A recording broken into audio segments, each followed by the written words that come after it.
ক্ষতিগ্রস্ত করবে। ইসরায়েলের ভয় অমূলক নয়। ইরানের হাতে যদি এমন আধুনিক এবং প্রায় অপ্রতিরোধ্য হেলিকপ্টার চলে আসে, তাহলে মধ্যপ্রাচ্যে তাদের আঞ্চলিক প্রভাব এবং সামরিক দাপট ঠেকানো প্রায় অসম্ভব হয়ে পড়বে।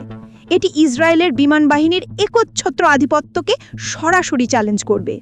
বিশ্লেষকরা বলছেন, রাশিয়া এবং ইরানের এই ক্রমবর্ধমান ঘনিষ্ঠতা একটি নতুন সামরিক জোটের স্পষ্ট ইঙ্গিত, যা পশ্চিমা বিশ্ব নেতৃত্বাধীন বিশ্ব ব্যবস্থাকে চ্যালেঞ্জ করার জন্য তৈরি হচ্ছে।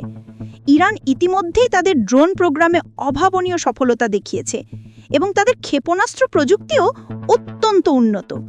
এখন যদি Ka-52 এলিগেটরের মতো শক্তিশালী হেলিকপ্টার তাদের অস্ত্রাগারে যুক্ত হয়, তাহলে ইরানের আকাশ প্রতিরক্ষা এবং আক্রমণাত্মক ক্ষমতা বহুগুণ বেড়ে যাবে। এটি কেবল ইসরায়েলের জন্যই নয়, বরং সৌদি আরব এবং সংযুক্ত আরব আমিরাতের মতো মার্কিন মিত্র দেশগুলোর জন্য একটা বড় দুঃসংবাদ। রাশিয়ার